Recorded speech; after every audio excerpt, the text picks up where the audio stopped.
নমস্কাৰ ই-কক্সালৈ সকলোকে স্বাগতম জনাইছো মৰমৰ ছাত্ৰ-ছাত্ৰীসকল মই অনামিকা দাস আজি মই তোমালোকৰ লগত আলোচনা কৰিবলৈ আহিছো নৱম শ্ৰেণীৰ চতুৰ্থটো পাঠৰ প্ৰথমটো অংশ ছাত্ৰ-ছাত্ৰীসকল এই পাঠটো হৈছে মানৰ অসম আক্ৰমণ আমি এই পাঠটোত মানসকলৰ বিষয়ে আলোচনা কৰিম মানসকল কিহৰ কাৰণে অসমত পদাৰ্পণ কৰিব লগা অৱস্থাৰ সৃষ্টি হৈছিল মানৰ অসম আক্ৰমণৰ কাৰণসমূহ কি আছিল ফলাফলসমূহ কি আছিল তথা অসমৰ ৰাজনৈতিক ইতিহাস সামাজিক ইতিহাস অৰ্থনৈতিক ইতিহাসত মানৰ আক্ৰমণৰ গুৰুত্ব কিমান সুদূৰ প্ৰসাৰী আছিল এই সকলোবোৰ কথা আমি এই অধ্যায়টোত পুংখানুপুংখভাৱে আলোচনা কৰিম এতিয়া আহাচোন আমি পাঠটোৰ মাজলৈ যাওঁ ছাত্ৰ-ছাত্ৰীসকল তোমালোকে জানা যে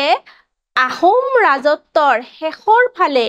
আহোম ৰজাসকল ক্ৰমান্বয়ে দুৰ্বল হৈ পৰিছিল যাৰ সুযোগ লৈ অসমত যথেষ্ট সংখ্যক বিদ্ৰোহে মূৰ দাঙি উঠিছিল আৰু অসমত এক অৰাজকতাপূৰ্ণ পৰিৱেশৰ সৃষ্টি হৈছিল আৰু সেই অৰাজকতাপূৰ্ণ পৰিৱেশতে কি হৈছিল মানসকলে অসম আক্ৰমণ কৰিছিল ছাত্ৰ-ছাত্ৰীসকল আমি যে মান বুলি শব্দটো কৈ আছো এই মানসকল মূলতঃ আছিল ব্ৰহ্মদেশৰ মানুহ আৰু ব্ৰহ্মদেশৰ লোকসকলক অসমৰ প্ৰজাই মান বুলি অভিহিত কৰিছিল আৰু ব্ৰহ্মদেশৰ ৰজা মান ৰজা বুলি কোৱা হৈছিল আৰু অসমৰ ওপৰত মানৰ আক্ৰমণ অসমৰ ইতিহাসৰ এক গুৰুত্বপূৰ্ণ অধ্যায় যি অধ্যায়ে অসমৰ পথ পৰিৱৰ্তনত যথেষ্ট গুৰুত্বপূৰ্ণ ভূমিকা গ্ৰহণ কৰিছে ছাত্ৰ-ছাত্ৰীসকল এতিয়া আমি মানৰ অসম আক্ৰমণৰ ৰাজনৈতিক পটভূমিখিনি আলোচনা কৰিবলৈ লৈছো ছাত্ৰ-ছাত্ৰীসকল মানৰ অসম আক্ৰমণৰ বিভিন্ন কাৰণ জড়িত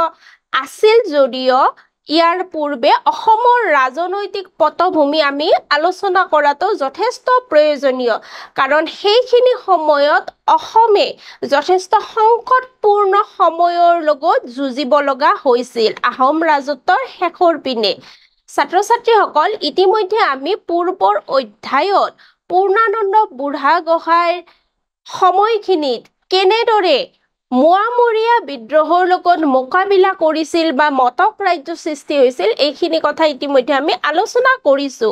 আৰু আমি এইটো কথাও আলোচনা কৰিছো যে মোৱামৰীয়া বিদ্ৰোহৰ কিছু সংখ্যক নেতাই কি কৰিছিল মানৰ লগত এক যোগসূত্ৰ স্থাপন কৰিছিল আহোমৰ বিৰুদ্ধে আৰু আহোম ৰজা গৌৰীনাথ সিংহৰ মৃত্যুৰ পিছত পৰৱৰ্তী আহোম ৰজা হিচাপে কমলেশ্বৰ সিংহই আহোম ৰাজসিংহাসনত আৰোহণ কৰিছিল আৰু মোৱামৰীয়া বিদ্ৰোহৰ সময়ত অসমৰ ৰাজনীতিত মান ৰজাই হস্তক্ষেপ কৰাৰ এক চেষ্টা চলাইছিল কিয়নো মোৱামৰীয়া বিদ্ৰোহৰ নেতাই মানৰ লগত এক সুসম্পৰ্ক স্থাপন কৰিছিল আৰু এই গোটেইখিনি কথা পূৰ্ণানন্দ বুঢ়াগোহাঁইয়ে গম পাইছিল আৰু অসমৰ ৰাজনীতিত বিদেশী জাতিৰ আগ্ৰাসনে অসমৰ যে ভৱিষ্যত বিপদাপন্ন কৰিব সেই কথা পূৰ্ণানন্দ বুঢ়াগোহাঁই ডাঙৰীয়াদেৱে খুব ভালদৰে অনুমান কৰিছিল আৰু তেখেতে মোৱামৰীয়াসকলৰ লগত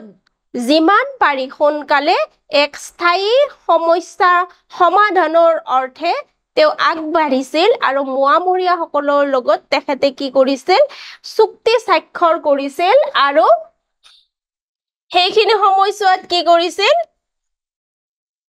মটক ৰাজ্য স্থাপন কৰিছিল আৰু এই মোৱামৰীয়াসকলক চিংফৌসকলে সহায় কৰিছিল চিংফৌ আৰু মানসকলে সহায় কৰিছিল প্ৰথম অৱস্থাত মান ৰজাই মোৱামৰীয়াসকলক সহায় কৰিবলৈ ইমান বেছি আগ্ৰহী নাছিল যদিও বাৰম্বাৰ অনুৰোধৰ ফলত মান ৰজাই সহায় কৰিবৰ বাবে সিদ্ধান্ত গ্ৰহণ কৰিছিল আৰু পূৰ্ণানন্দ বুঢ়াগোহাঁইদেৱৰ হস্তক্ষেপৰ পৰিণতি হিচাপে কি হৈছিল অসমত মটক ৰাজ্য সৃষ্টি কৰি তাত মোৱামৰীয়া এজন নেতা কৰতলীয়া ৰজা হিচাপে প্ৰতিষ্ঠা কৰা হৈছিল আৰু ইয়াৰ ফলত কি হৈছিল ইয়াৰ পিছত আৰু মোৱামৰীয়াসকলে আহোমৰ বিৰুদ্ধে মূৰ দাঙি উঠিব পৰা নাছিল আৰু সেই ব্যক্তিজন হৈছে সৰ্বানন্দ নামৰ মোৱামৰীয়া নেতাজনক মটক ৰাজ্যত সংস্থাপিত কৰা হৈছিল তদুপৰি চিংফৌ খামতিসকলে মোৱামৰীয়া বিদ্ৰোহীসকলৰ লগত মিলিত হৈ আহোম ৰাজ্যত আক্ৰমণ কৰাৰ মন মেলিছিল আৰু পূৰ্ণানন্দ বুঢ়াগোহাঁইয়ে কি কৰিছিল এগৰাকী আহোম ছোৱালী তেখেতৰ নাম আছিল ৰংগিলী গাভৰু তেখেতক চিংফৌ প্ৰধান তেখেতৰ নাম আছিল বিছানাং তেখেতক অৰ্পণ কৰিছিল ইয়াৰ মূল উদ্দেশ্য আছিল এই চিংফৌ সকলৰ লগত আহোমৰ এক সুসম্পৰ্ক স্থাপন কৰা আৰু এই উদ্দেশ্যে ৰংগিলী নামৰ গাভৰু গৰাকীক চিংফৌ প্ৰধানজনলৈ অৰ্পণ কৰা হৈছিল উপহাৰ হিচাপে কিন্তু চিংফৌ প্ৰধানজনে কি কৰিলে মান ৰজা বডৌপায়ালৈ এই ৰংগিলী গাভৰুক উপহাৰ হিচাপে পঠালে ইয়াৰ মূল উদ্দেশ্য আছিল মান ৰজাৰ লগত চিংফৌ সকলৰ এক সুসম্পৰ্ক বৰ্তাই ৰখা কিন্তু এক গুৰুত্বপূৰ্ণ কথা যে এই ৰংগিলী গাভৰুৱে যিগৰাকীক পূৰ্ণানন্দ বুঢ়াগোহাঁইয়ে উপহাৰ হিচাপে পঠাইছিল এই ৰংগিলী গাভৰুৱে পৰৱৰ্তী সময়ত বদন চন্দ্ৰ বৰফুকনক সহায় কৰিছিল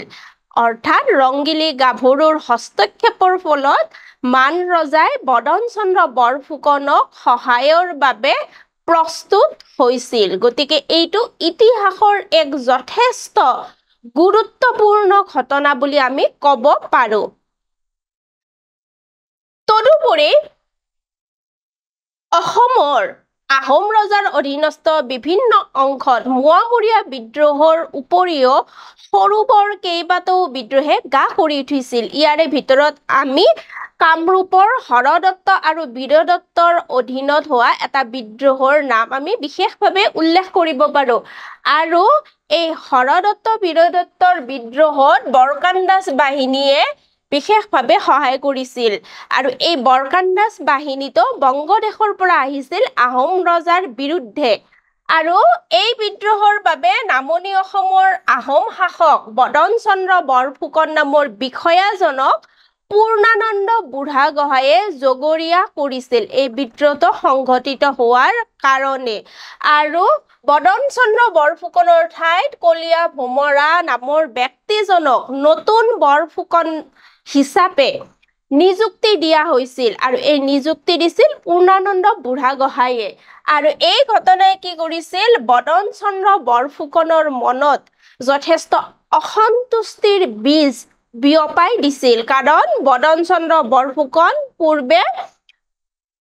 বৰফুকন পদত অধিষ্ঠিত আছিল কিন্তু পূৰ্ণানন্দ বুঢ়াগোহাঁইয়ে বিভিন্ন অজুহাত দেখাই তেখেতক অপসাৰিত কৰি কলীয়া ভোমৰা নামৰ ব্যক্তিজনক সেই পদবীত অধিষ্ঠিত কৰিছিল আৰু ইয়াতে কি হৈছিল বদন চন্দ্ৰ বৰফুকনদেৱে যথেষ্ট অপমানিত অনুভৱ কৰিছিল আৰু তেখেতৰ মনত যথেষ্ট ক্ষোভৰ সৃষ্টি হৈছিল পূৰ্ণানন্দ বুঢ়াগোহাঁইৰ বিৰুদ্ধে আহোম ৰাজ প্ৰশাসনৰ বিৰুদ্ধে আৰু সেয়েহে বদন চন্দ্ৰ বৰফুকনে ইয়াৰ পতক তুলিবলৈ সুযোগ বিচাৰি আছিল কলীয়া ভোমৰাই দন্দুৱা দ্ৰোহ নামে জনাজাত হৰদত্ত বীৰদত্তৰ বিদ্ৰোহ সফলতাৰে দমন কৰিবলৈ সক্ষম হৈছিল আৰু ইয়াৰ স্বীকৃতি স্বৰূপে আহোম ৰজাই কলীয়া ভোমৰা প্ৰতাপ বল্লভ নামেৰে উপাধি প্ৰদান কৰিছিল তেখেতৰ কৰ্মৰ স্বীকৃতি হিচাপে আৰু ইয়াৰ ফলত কামৰূপত অৰ্থাৎ নামনি অসমত আহোম ৰজাৰ বিৰুদ্ধে যি বিদ্ৰোহ হৈছিল সেই বিদ্ৰোহটো অৱসান ঘটিছিল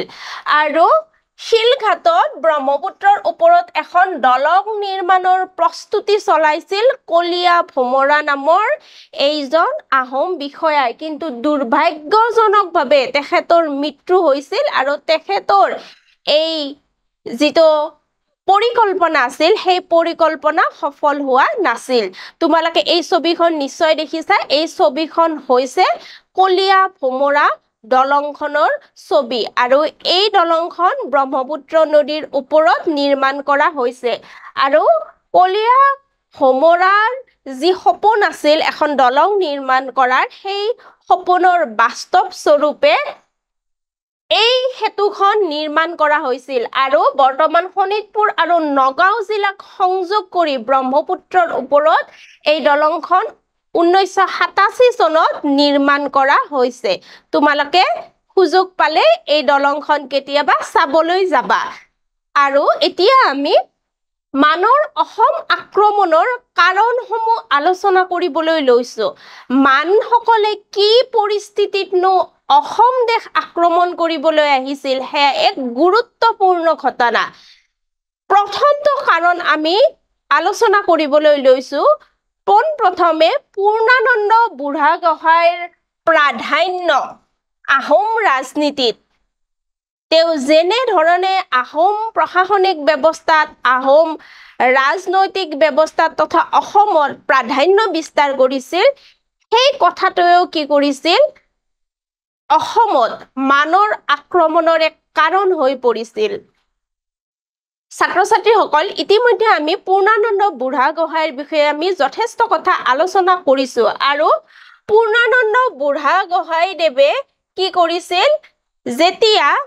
মোৱামৰীয়া বিদ্ৰোহটো চলি আছিল যিখিনি সময়ত আহোম ৰজাই গুৱাহাটীলৈ ৰাজধানী এৰি পলায়ন কৰিব লগা হৈছিল সেইখিনি সময়ছোৱাত পূৰ্ণানন্দ বুঢ়াগোহাঁইদেৱে অকলে এটা তাকৰীয়া সৈন্যৰ সহায়ত মোৱামৰীয়াৰ বিৰুদ্ধে বিভিন্ন সময়ত যুঁজিব লগা পৰিস্থিতিৰ সৃষ্টি হৈছিল পূৰ্ণানন্দ বুঢ়াগোহাঁই যথেষ্ট দূৰদৰ্শী চতুৰ প্ৰশাসক আছিল আৰু তেখেতৰ কিন্তু স্বেচ্ছাচাৰী আৰু কিছুমান ক্ষেত্ৰত অহংকাৰী স্বভাৱে প্ৰজাসাধাৰণক বিতুষ্ট কৰিছিল যাৰ ফলত প্ৰজাসাধাৰণে তেওঁৰ বিপক্ষে কিছু কিছু ক্ষেত্ৰত গৈছিল যদিও বা যাব বিচাৰিছিল যদিও পূৰ্ণানন্দ বুঢ়াগোহাঁইৰ ক্ষমতাৰ বাবে তেওঁলোক বহু সময়ত নিশ্চুপ হৈ আছিল আৰু ইতিহাসবিদ এডৱাৰ্ড গেইটৰ মতে পূৰ্ণানন্দ বুঢ়াগোহাঁইদেৱৰ অদম্য প্ৰচেষ্টাৰ বাবে মোৱামৰীয়া বিদ্ৰোহৰ পিছত আমাৰ অসম দেশখনত শান্তি শৃংখলা পুনৰ প্ৰতিষ্ঠা হৈছিল কাৰণ পূৰ্ণানন্দ বুঢ়াগোহাঁইয়ে মোৱামৰীয়াসকলৰ লগত সন্ধি কৰি মটক ৰাজ্য সৃষ্টি কৰি এই বিদ্ৰোহটো দমন কৰিবলৈ যৎপৰোনাস্তি চেষ্টা কৰিছিল আৰু মটক ৰাজ্য সৃষ্টিৰ পিছত কিন্তু পুনৰ মোৱামৰীয়াসকল মূৰ দাঙি উঠিবলৈ কোনো সুযোগ পোৱা নাছিল অৱশ্যে পূৰ্ণানন্দ বুঢ়াগোহাঁইদেৱৰ ব্যক্তিগত বা তেখেতৰ প্ৰশাসনিক নীতিয়ে আহোম ৰাজতন্ত্ৰক কিমান দূৰ শক্তিশালী কৰিলে সেয়া বিচৰ্য বিষয় কাৰণ মোৱামৰীয়া বিদ্ৰোহৰ খুব কম সময়ৰ পিছতে মানে অসম আক্ৰমণ কৰি অসমক বিধ্বস্ত কৰিছিল আৰু অসমৰ ৰাজনীতিত ব্ৰিটিছ ইষ্ট ইণ্ডিয়া কোম্পানীয়ে হস্তক্ষেপ কৰিছিল অসমৰ স্বাধীনতা ক্ষুণ্ণ হৈছিল পূৰ্ণানন্দ বুঢ়াগোহাঁইদেৱৰ যি দীঘলীয়া কাৰ্যকাল আছিল সেই দীঘলীয়া কাৰ্যকলাপত তেখেতে কিছু কিছু ক্ষেত্ৰত যথেষ্ট কঠোৰ ব্যৱস্থা গ্ৰহণ কৰিব লগা হৈছিল আৰু ইয়াৰ ফলত কি হৈছিল বিষয়াসকলৰ মাজত মন্ত্ৰী পৰিষদৰ মাজত যথেষ্ট অসন্তুষ্টিৰ সৃষ্টি হৈছিল কিন্তু তেওঁলোকে পূৰ্ণানন্দ বুঢ়াগোহাঁইৰ ক্ষমতাক ভয় কৰি তেওঁলোকে কি কৰিব পৰা নাছিল প্ৰকাশ্যে কোনো বিদ্ৰোহ কৰিব পৰা নাছিল আৰু কাৰ্যভাৰ গ্ৰহণ কৰাৰ এবছৰৰ ভিতৰতে কি হৈছিল গৌৰীনাথ সিংহদেৱৰ মৃত্যু হৈছিল আৰু পূৰ্ণানন্দ বুঢ়াগোহাঁইয়ে স্বৰ্গদেউৰ মৃত্যুৰ বাতৰি গোপনে ৰাখিছিল আৰু আহোম সিংহাসনত কমলেশ্বৰ সিংহ নামৰ এজন নাবালক লোকক কি কৰিলে নিযুক্তি দিলে ইয়াতে পূৰ্ণানন্দ বুঢ়াগোহাঁইৰ চতুৰ ৰাজনীতি তথা তেখেতৰ স্বেচ্ছাচাৰী শাসন তথা তেখেতৰ ক্ষমতা লোভৰ অভিপ্ৰায় কিছু পৰিমাণে হ'লেও পৰিস্ফুট হৈ উঠিছে আৰু কমলেশ্বৰ সিংহ ক্ৰমে পূৰ্ণানন্দ বুঢ়াগোহাঁইৰ হাতৰ পুতলা স্বৰূপ হৈ পৰে কাৰণ সকলো ক্ষমতা পূৰ্ণানন্দ বুঢ়াগোহাঁইৰ হাতত আছিল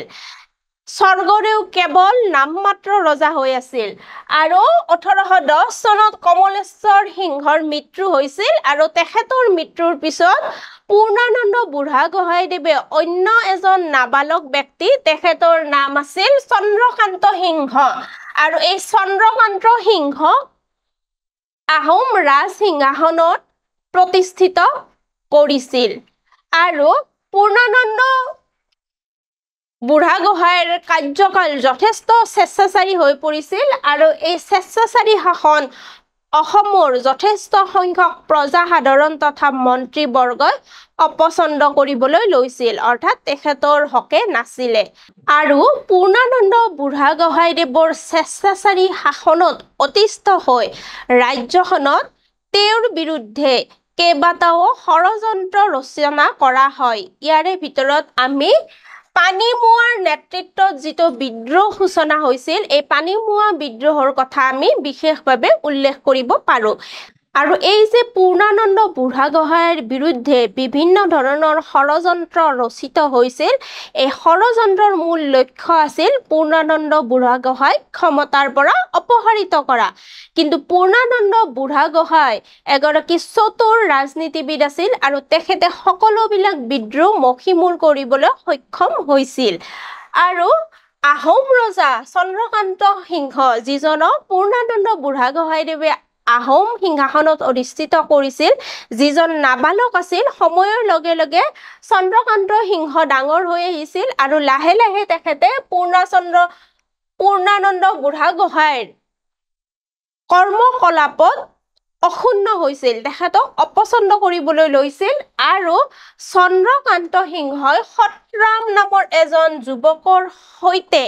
বন্ধুত্বপূৰ্ণ সম্পৰ্ক গঢ়ি তুলিছিল আৰু এই সতৰাম নামৰ ব্যক্তিজনক চাৰিঙীয়া ফুকন নাম দি ৰজাৰ ওচৰৰ আসন দিয়াৰ ব্যৱস্থা কৰিছিল আহোম ৰাজসভাত আৰু এটা সময়ত এই সতৰাম নামৰ ব্যক্তিজন ইমান অহংকাৰী বা তেখেত ক্ষমতালোভী হৈ পৰিছিল যে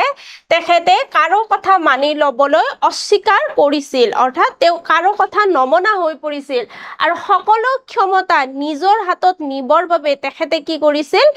পূৰ্ণানন্দ বুঢ়াগোহাঁইৰ বিৰুদ্ধে ষড়যন্ত্ৰ আৰম্ভ কৰিলে অৰ্থাৎ পূৰ্ণানন্দ বুঢ়াগোহাঁইৰ বিৰুদ্ধে এনেদৰে বিভিন্ন সময়ত বিভিন্ন ব্যক্তিৰ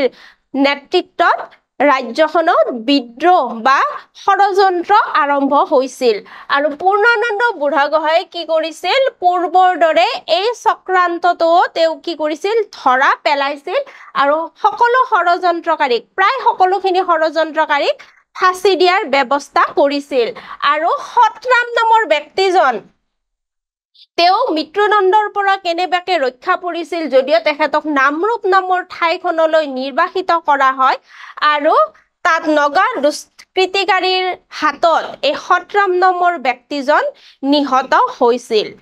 আৰু এনেদৰে কি হৈছিল পূৰ্ণানন্দ বুঢ়াগোহাঁইৰ বিৰুদ্ধে ৰাজ্যখনত বিভিন্ন ষড়যন্ত্ৰ হৈছিল বিভিন্ন বিদ্ৰোহ হৈছিল আৰু পূৰ্ণানন্দ বুঢ়াগোহাঁইয়ে কিন্তু এই সকলোবিলাক বিদ্ৰোহ বা তেখেতৰ বিৰুদ্ধে যিবিলাক ষড়যন্ত্ৰ হৈছিল এই সকলোবোৰ ষড়যন্ত্ৰ কিন্তু তেখেতে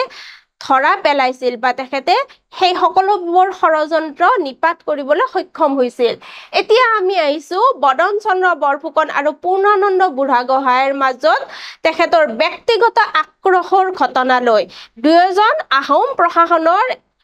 একোগৰাকী প্ৰতিষ্ঠিত বিষয়া আছিল কিন্তু দুয়োগৰাকীৰ মাজত ব্যক্তিগত যথেষ্ট বিৰোধ আছিল ব্যক্তিগত ঈৰ্ষা প্ৰতিহিংসা আছিল আৰু তেওঁলোকৰ ব্যক্তিগত আক্ৰোশে কি কৰিছিল ৰাজ্যখনৰ ৰাজনীতি মেৰ পেছত সোমাই পৰিছিল অৰ্থাৎ তেওঁলোকৰ ব্যক্তিগত আক্ৰোশবিলাক ৰাজ্যখনৰ ৰাজনীতিৰ লগত নুৰিয়াই লৈছিল আৰু ইয়াৰ ফলত কি হৈছিল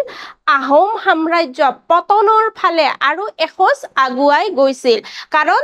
দুয়োগৰাকী ব্যক্তিৰ মাজত আক্ৰোশৰ ফলতে কি হৈছিল বদন চন্দ্ৰ বৰফুকনে মানসকলক অসম আক্ৰমণৰ বাবে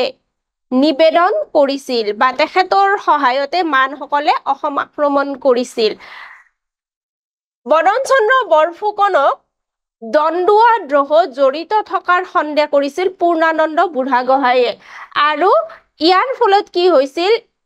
এই সন্দেহৰ ফলত দুয়োজনৰ মাজত সম্পৰ্কত ঘুণে ধৰিছিল আৰু বদন চন্দ্ৰৰ ঠাই কলিয়া ভমৰা নামৰ ব্যক্তিজনক নতুনকৈ বৰফুকন নামৰ পদত অধিষ্ঠিত কৰিছিল পূৰ্ণানন্দ বুঢ়াগোহাঁইয়ে আৰু আমি পূৰ্বে আলোচনা কৰিলো যে এই ঘটনাটোৱে কি কৰিছিল বদন চন্দ্ৰ বৰফুকনক যথেষ্ট অপমানিত কৰিছিল ব্যক্তিগতভাৱে তেখেতে যথেষ্ট ক্ষোভিত হৈছিল আৰু এই অপমানৰ পতক তোলাৰ এটা সুযোগ বিচাৰি আছিল আৰু পূৰ্ণানন্দই নতুন এটা কথা আৱিষ্কাৰ কৰিছিল যে আমি সত্ৰামৰ বিদ্ৰোহৰ বিষয়ে আলোচনা কৰিলো বা সত্ৰমে যি পূৰ্ণানন্দ বুঢ়াগোহাঁইৰ বিৰুদ্ধে ষড়যন্ত্ৰ ৰচনা কৰিছিল সেই বিষয়ে আমি আলোচনা কৰিলো আৰু এই সত্ৰামৰ যি ষড়যন্ত্ৰ তাত বদন চন্দ্ৰ বৰফুকন জড়িত থকাৰ কথা পূৰ্ণানন্দ বুঢ়াগোহাঁই উমান পাইছিল আৰু পূৰ্ণানন্দৰ পুত্ৰ ওড়িশা নাথৰ বদন চন্দ্ৰ বৰফুকনৰ কন্যা পিজৌ গাভৰুৰ সৈতে সেইখিনি সময়তে বিবাহ হৈছিল অৰ্থাৎ দুয়োগৰাকী ব্যক্তি যি দুজনৰ মাজত যথেষ্ট ঈৰ্ষা আছিল দ্বন্দ্ব আছিল কিন্তু দুৰ্ভাগ্যক্ৰমে দুয়োজনৰ মাজত দুয়োজনৰ ল'ৰা ছোৱালীৰ মাজত এক বৈবাহিক সম্পৰ্ক স্থাপন হৈছিল আৰু অৱশেষত কিছুদিনৰ বাবে দুয়োজনৰ মাজত সম্পৰ্কৰ কিছু ভাল অৱস্থালৈ আহিছিল যদিও সেয়া বেছি দিনৰ বাবে নাছিল আৰু কলিয়া ভমৰাৰ মৃত্যুৰ পিছত বদন চন্দ্ৰ বৰফুকনক পুনৰ বৰফুকন পদবীত অধিষ্ঠিত কৰা হয় কিন্তু বদন চন্দ্ৰ বৰফুকন যথেষ্ট অত্যাচাৰী হৈ পৰিছিল তেখেতে প্ৰজাসাধাৰণৰ দুখ দুৰ্গতিৰ প্ৰতি কোনো ধৰণৰ ভ্ৰক্ষেপ কৰা নাছিল আৰু কথিত আছে যে কামাখ্যা হাজো তথা অন্যান্য মন্দিৰৰ যিখিনি ধন হন টকা পইচা আছিল সেয়া বদন চন্দ্ৰ বৰফুকনে অপব্যৱহাৰ কৰিছিল আৰু এই অপব্যৱহাৰৰ কথাবোৰ বদন চন্দ্ৰৰ বিৰুদ্ধে উত্থাপিত হৈছিল বা প্ৰমাণিত হৈছিল আৰু যাৰ ফলত পূৰ্ণানন্দ বুঢ়াগোহাঁই যথেষ্ট ক্ষোভিত হৈছিল বদন চন্দ্ৰ বৰফুকনৰ এনে অপকৰ্মসমূহৰ বিৰুদ্ধে আৰু এটা সময়ত বদন চন্দ্ৰ বৰফুকনৰ অত্যাচাৰে অসমৰ সাধাৰণ প্ৰজাৰ জীৱন দুৰ্বিষহ কৰি তুলিছিল অৰ্থাৎ বদন চন্দ্ৰ বৰফুকনৰ সময়ছোৱাত প্ৰজাসাধাৰণে যথেষ্ট এক অসুবিধাৰ পৰিস্থিতিৰ মোকাবিলা কৰিব লগা হৈছিল আৰু পূৰ্ণানন্দই আফিঙৰ ওপৰত নিষেধাজ্ঞা জাৰি কৰিছিল তেতিয়া বদন চন্দ্ৰই কি কৰিছিল এই নিষেধাজ্ঞাটো কাৰ্যকৰী কৰা নাছিল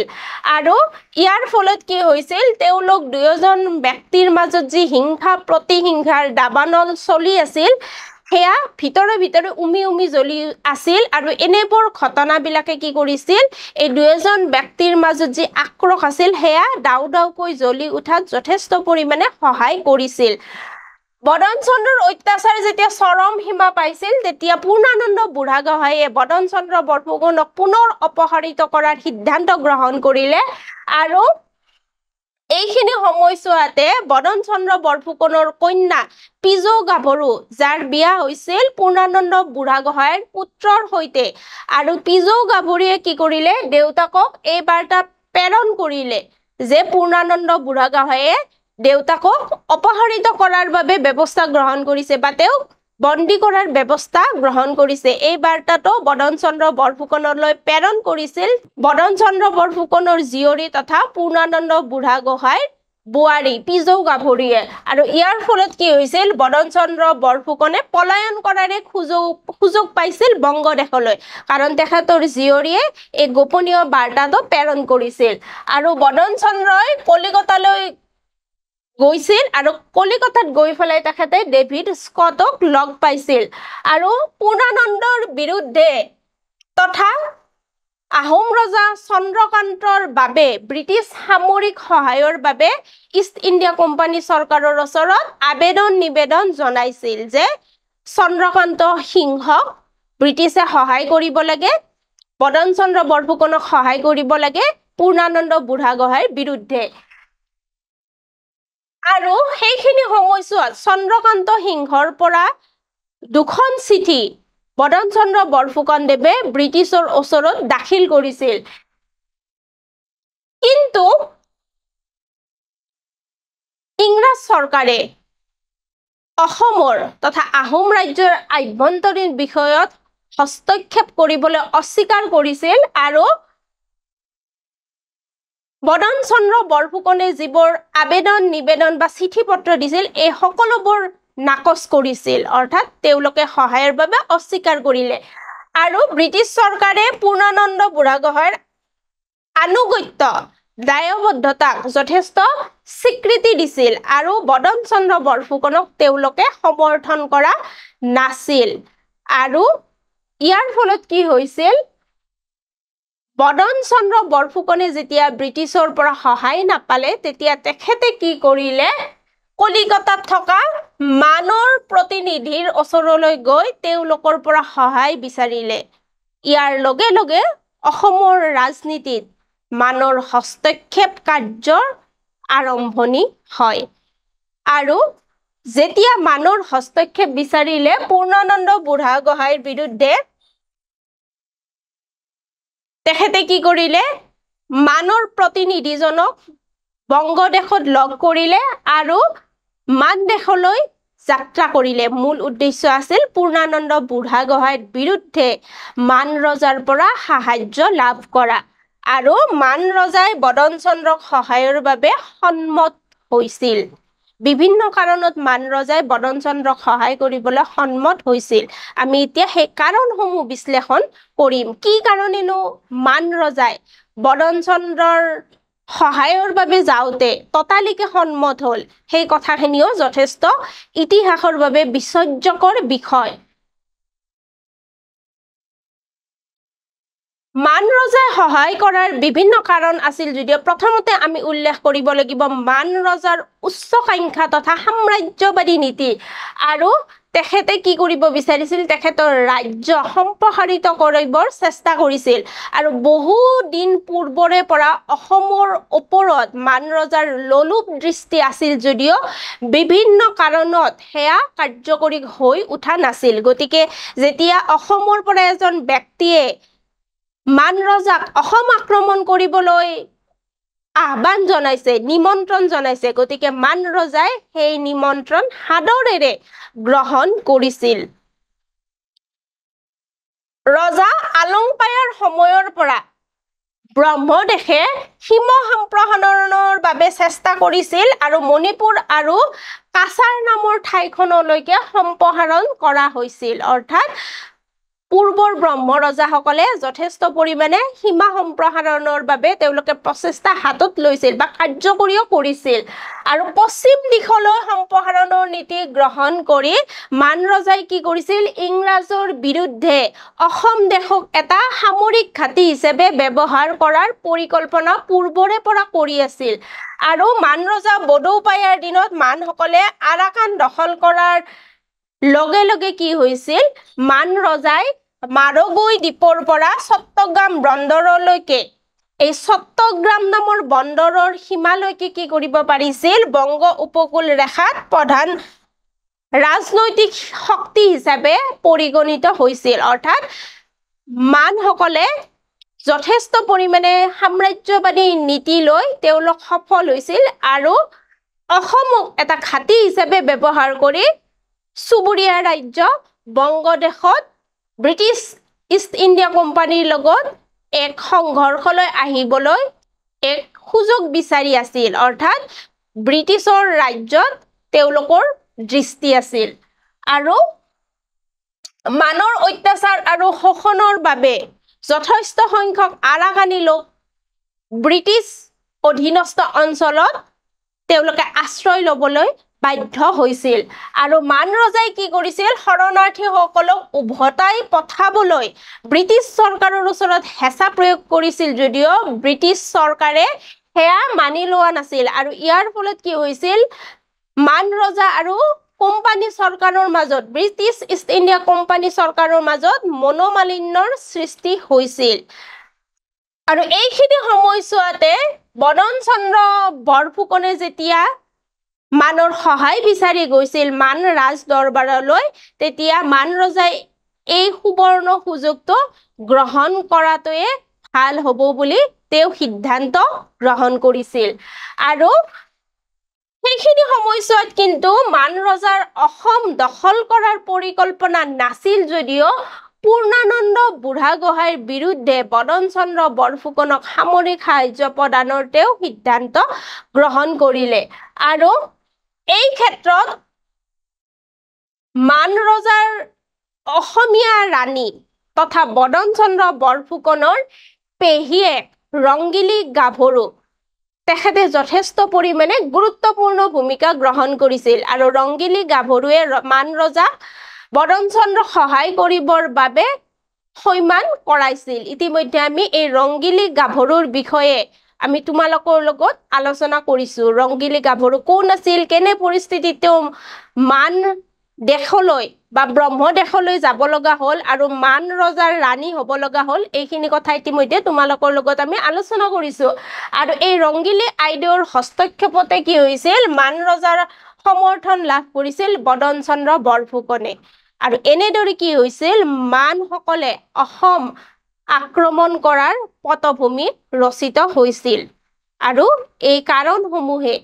কি কৰিছিল মানক অসম আক্ৰমণ কৰাৰ এটা পৰিৱেশ সৃষ্টি কৰিছিল আৰু ইয়াৰ পিছত কি হৈছিল অসমৰ আকাশত কলীয়া ডাৱৰ ঘনীভূত হৈছিল ছাত্ৰ ছাত্ৰীসকল আশা কৰিছো তোমালোকে এইখিনি অংশলৈকে খুব ভালদৰে বুজি পাইছা এতিয়া আমি মূল্যায়নত কি প্ৰশ্ন দিছে তালৈ যাওঁ প্ৰথম প্ৰশ্নটো হৈছে মানসকল কোন দেশৰ আছিল আমাক তিনিটা অপচন দিছে ব্ৰহ্মদেশ ভূটান আৰু চীন দেশ কোন দেশৰ আছিলে উত্তৰটো মই কৈ দিছো ব্ৰহ্মদেশৰ আছিল মানসকল ব্ৰহ্মদেশৰ অধিবাসী আছিল দ্বিতীয় প্ৰশ্নটোলৈ আহিছো দন্দুৱা দ্ৰোহ কোনে দমন কৰিছিল আমি ইতিমধ্যে দন্দুৱা দ্ৰোহৰ বিষয়ে পঢ়িলো দন্দুৱা দ্ৰোহ কোনে দমন কৰিছিল কলীয়া ভমৰা পূৰ্ণানন্দ বুঢ়াগোহাঁই আৰু বদন চন্দ্ৰ বৰফুকনৰ নাম আমাক দিছে শুদ্ধ উত্তৰটো হ'ব কলীয়া ভমৰা নামৰ বিষয়াজনে দন্দুৱা দ্ৰোহ দমন কৰিব পাৰিছিল ছাত্ৰ ছাত্ৰীসকল আশা কৰিছো তোমালোকে প্ৰথম অংশটো এই অধ্যায়ৰ খুব ভালদৰে বুজি পালা এতিয়া আমি দ্বিতীয় অংশত পুনৰ লগ পোৱাৰ প্ৰতিশ্ৰুতিৰে আজিলৈ ইমানতে এৰিছো ধন্যবাদ